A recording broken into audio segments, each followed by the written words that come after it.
Bonjour à tous, j'espère que vous allez bien. Aujourd'hui on se retrouve pour voir comment on peut faire des coins arrondis sur Premiere Pro. Donc moi pour l'exemple j'ai pris un article de journal que j'ai glissé déposé sur ma timeline. Ensuite on va avoir besoin d'un cache couleur. Donc vous venez ici dans votre fenêtre de projet, vous faites clic droit, nouveau, cache couleur. Donc moi c'est ColorMate parce que j'ai Premiere Pro en anglais. Vous gardez les paramètres de votre séquence, vous cliquez sur OK. Et ensuite pour la couleur vous pouvez choisir n'importe quelle couleur, ça n'a aucune importance. Vous cliquez sur OK, vous pouvez le renommer, moi je vais le laisser comme ça pour la vidéo.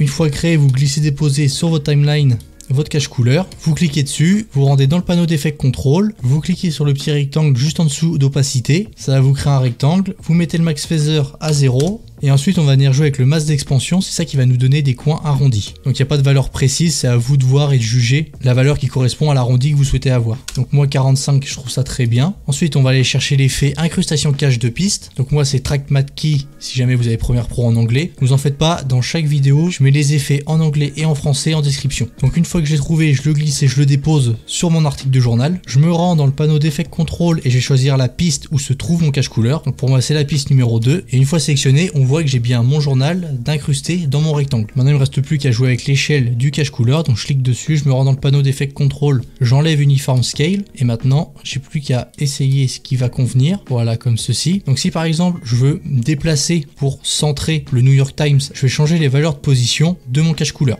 Voilà, je vais le réduire un petit peu sur les côtés comme ceci. Et ensuite, si jamais je veux déplacer mon article du journal dans mon plan, je me rends sur mon article du journal, je clique dessus, je vais dans le panneau d'effet contrôle et là, je joue avec les valeurs de position.